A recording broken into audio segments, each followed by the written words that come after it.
룻기 2장에는 보리 이삭을 주우러 간 룻이 보아스에게 입고 있는 은혜가 상세하게 소개되고 있습니다. 룻이 보아스에게 받고 있는 은혜는 예상 밖의 은혜였고 과분한 은혜였고 풍성한 은혜였다는 것을 우리가 몇 주에 걸쳐서 확인한 바 있습니다. 오늘 본문 17절에 보면 룻이 보아스의 밭에서 저녁까지 주운 이삭의 양이 얼마라고 되어 있죠? 보리 한 에바라고 되어 있습니다. 한 에바는 상당히 많은 양이에요. 이 에바는 곡물을 청량하는 단위인데요. 낙타 한 마리에 실을 수 있는 양을 한 호멜이라 그럽니다. 근데 에바는 이 호멜의 10분의 1을 의미하죠. 그래서 나라마다 시대마다 낙타 한 마리에 실을 수 있는 양을 청량하는 기준이 다 달라서 학자들도 이 한 에바를 어떻게 계산하는지 다 다릅니다. 어떤 사람은 한 에바가 약 22리터 정도라고 그러고 어떤 사람은 30리터 또 어떤 사람은 36리터까지 계산을 해요. 그러니까 다 다르지만 가장 적은 것을 한번 선택해 봅시다. 가장 적게 계산한다고 해도 한 에바가 얼마예요? 22리터예요. 리터가 킬로그램과 거의 비슷하니까 우리 슈퍼에 가면 살 20kg짜리 한 포대보다 룻이 하루 저녁까지 이 보아스의 밭에서 거둔 이삭이 더 많은 거예요. 그러니까 시어머니 나오미와 둘이서 먹는데도 몇 달을 먹을 수 있는 충분한 양입니다. 근데 이 은혜가 하루만 주어진 게 아니에요. 21절을 보면 보리 추수를 마치기까지 보아스는 룻이 자기 밭에서 이렇게 하루에 22리터를 거두었는데요. 적게 봐도 매일 이렇게 거둘 수 있는 권리를 보장해 주었습니다. 그리고 23절에 보면 보리 추수만이 아니에요. 뭐까지 했죠? 밀추수 때까지 이 은혜를 계속 허락해 줍니다. 그러니까 하루만 룻이 이 은혜를 입고 있는 것이 아니고 밀추수가 끝나는 모든 추수의 기간까지 룻은 보아스에게 풍성한 은혜를 입고 있는 거죠. 오늘 우리가 좀 주목하려고 하는 것은 여기에 대한 시어머니 나오미의 반응입니다. 나오미가 저녁이 되어서 룻이 이삭을 주운 것을 들고 집으로 돌아오는 것을 보았죠. 근데 너무 많이 들고 온 거예요. 상상을 초월하는 이삭을 주워서 온 거죠. 한 에바니까요. 그래서 묻습니다. 도대체 누구 밭에서 주웠느냐? 어디서 어떻게 했는데 이렇게 많은 이삭을 주워왔단 말이냐? 룻에게 상세한 상황을 듣죠. 보아스의 밭에 이르렀는데 이러이러 여차여차해서 이렇게 되었습니다. 내가 물 마실 수 있는 권리까지 보장받았고 또 보아스의 밭에서 함께 밥을 먹기도 했습니다. 오늘만이 아니고 보리 추수가 끝날 때까지 신변을 보장받았고 얼마든지 주울 수 있는, 그리고 내가 주우려고 하니까 앞에서 추수하는 사람이 일부러 막 흘려주더라고. 그게 밀추수 때까지도 그렇게 주우라고 허락받았다고. 다 이야기를 들었죠. 모든 이야기를 듣고 나서 나오미가 20절에 이렇게 이야기합니다. 20절 같이 한번 보실까요? 같이 읽읍시다. 시작. 나오미가 자기 며느리에게 이르되 그가 여호와로부터 복받기를 원하노라. 그가 살아있는 자와 죽은 자에게 은혜 베풀기를 그치지 아니하도다 하고, 나오미가 또 그에게 이르되 그 사람은 우리와 가까우니 우리 기업을 물을 자 중에 하나이니라 하니라. 자, 나오미가 이제 그렇게 룻에게 은혜를 베푼 보아스를 축복하죠. 여호와의 복이 그와 함께 하기를 원한다. 그리고 나서 그 뒤에 따라 나오는 말이 의미심장해요. 그가 생존하는 우리에게도 은혜를 베풀었고 사망한 자에게도 은혜를 베풀었다 그럽니다. 생존한 자는 누구예요? 자신과 룻이죠. 사망한 자는 누구예요? 남편 엘리멜렉과 두 아들이죠. 보십시오. 지금 보아스가 생존한 룻과 자기 자신에게는 분명히 은혜를 베풀고 있죠. 근데 사망한 자에게 은혜를 베푼다는 것이 뭐예요? 이미 사망한 사람에게 어떻게 은혜를 베풀죠? 보아스가 이제 뒤에 나오는 이 사람은 우리의 친족이고 우리의 기업을 물을 자 중에 하나이다를 이제 생각하면서 그 이야기를 하는 것입니다. 보아스가 우리의 기업 물을 짜일 수 있겠다 하는 기대를 하는 거죠. 이 기업 물을 자라는 것은 히브리 말로 고엘이라는 단어인데요. 그 이스라엘 민족 가운데 하나님이 허락하신 굉장히 독특한 제도입니다.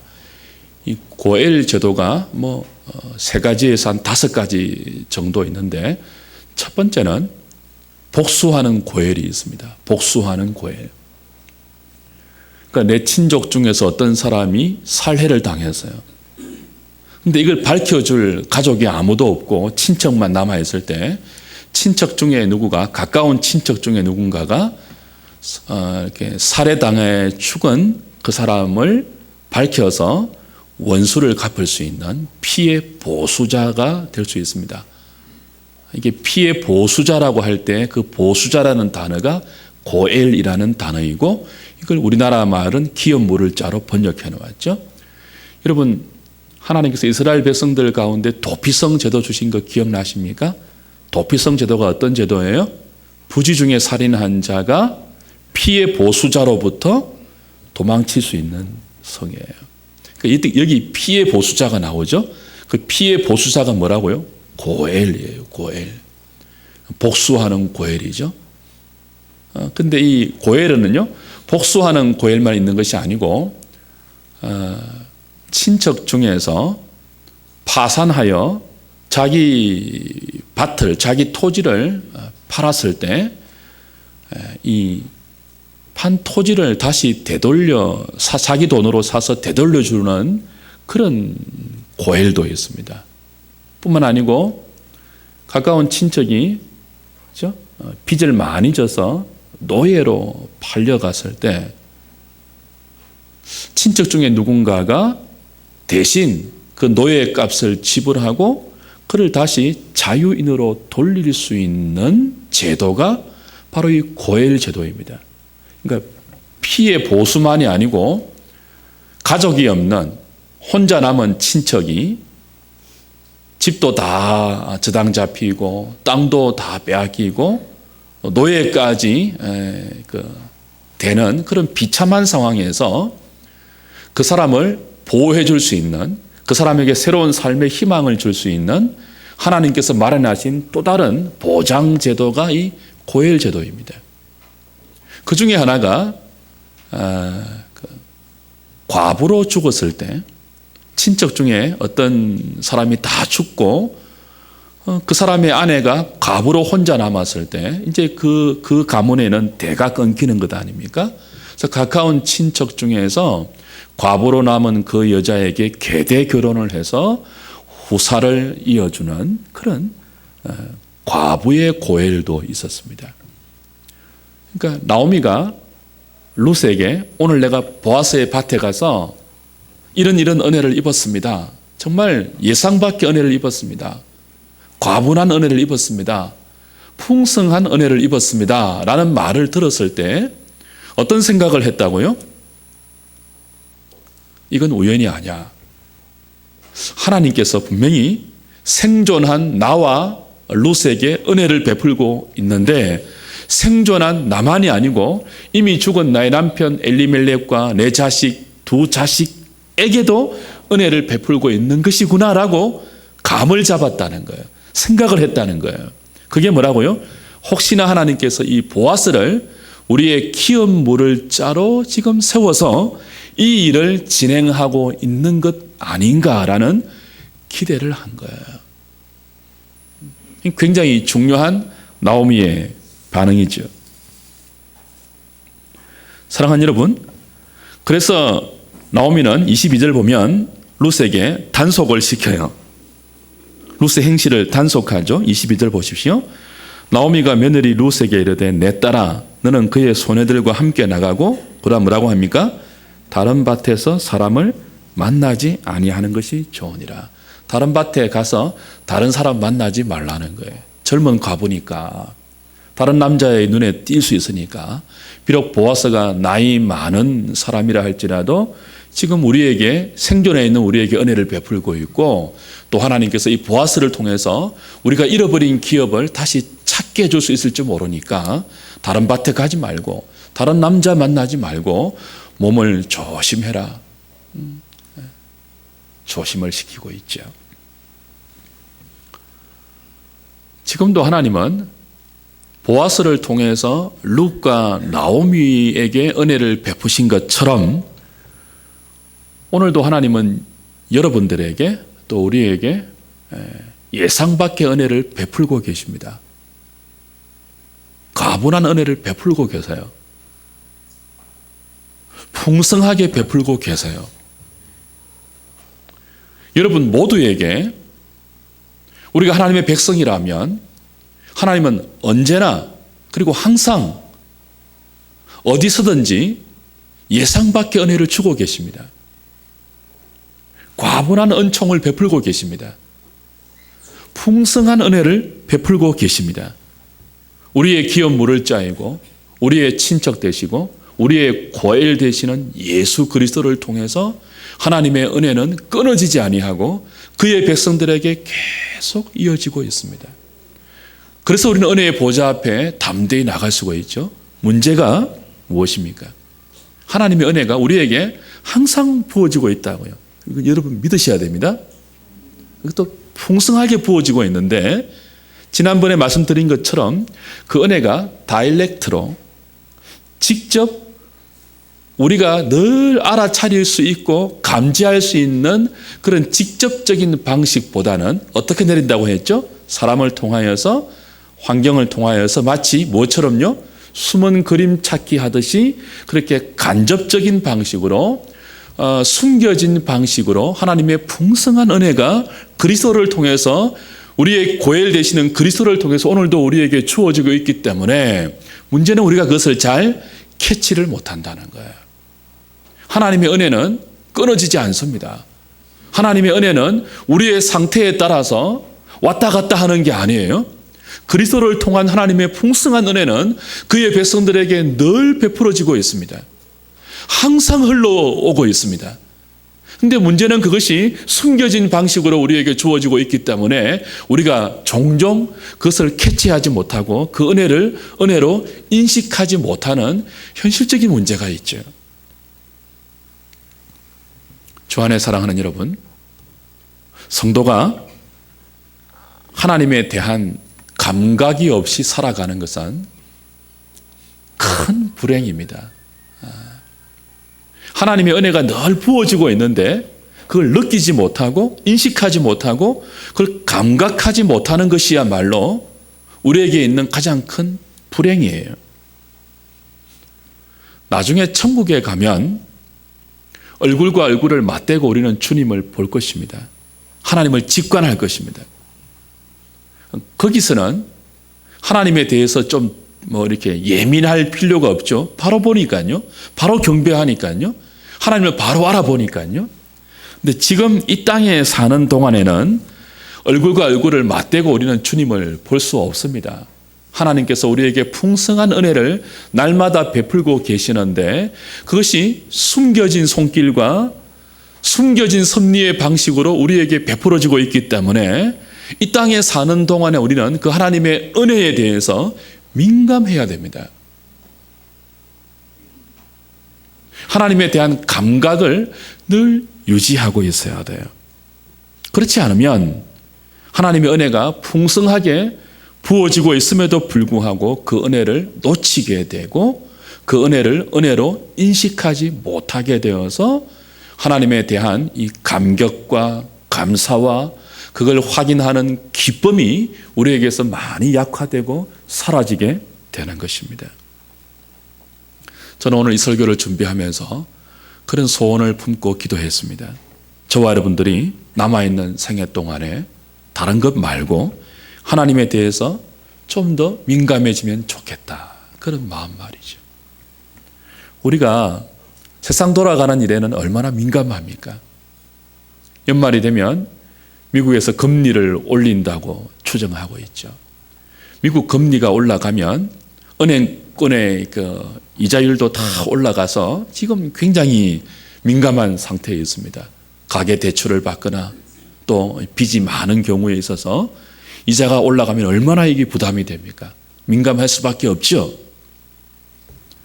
사람들은 그날 변하는 주가의 변동에 대해서 얼마나 민감한지 몰라요. 24시간 내내 보더라고, 어떤 분들은. 부동산 변동에도 얼마나 민감합니까? 집값 내려가면 난리 납니다. 올라가면 또 좋아 죽고요. 우리는 우리의 이익과 우리의 명예에 대해서는 굉장히 민감하죠. 그러나 정작 민감해야 될 하나님에 대해서 하나님께서 우리를 위해서 베풀고 있는 그 수많은 은혜의 손길들, 그럼에도 불구하고 그것이 드러나지 않고 숨겨져 있기 때문에 영적 예민함을 가지고 잘 살펴보지 않으면 찾아보기 힘든 그런 하나님의 은혜에 대해서 우리가 너무 둔감한 것은 아닌가. 우리의 삶에 군데군데 찍어놓고 있는 하나님의 은혜의 손길에 대해서 우리는 보면서도 그걸 하나님의 은혜로 느끼지 못하는 그런 상태에 있지는 않는가 돌아보게 되는 거죠. 저와 여러분들이 나오미처럼 이건 우연한 일이 아니야. 룻이 오늘 보아스의 밭에서 만났던 그리고 겪었던 모든 일들은 우연이 아니야. 운이 좋아서가 아니야. 재수가 좋아서 그런 게 아니야. 이건 하나님이 나와 생존해 있는 나오미를 불쌍히 보시고 긍휼의 손길을 베풀고 있는 하나님의 놀라운 은혜이구나. 뿐만 아니고 이미 죽은 내 남편 엘리멜렉과 나의 두 아들을 위해서 기업을 물러줄 그 놀라운 하나님의 예비의 손길이 지금 보아스를 통해서 우리에게 주어지고 있는 것 아닌가. 나오미는 하나님께서 숨겨진 채로 그를 돕고 있는 이 보이지 않는 손길에 대해서 예민한 영적 감각을 가지고 그걸 지금 감지하고 있죠.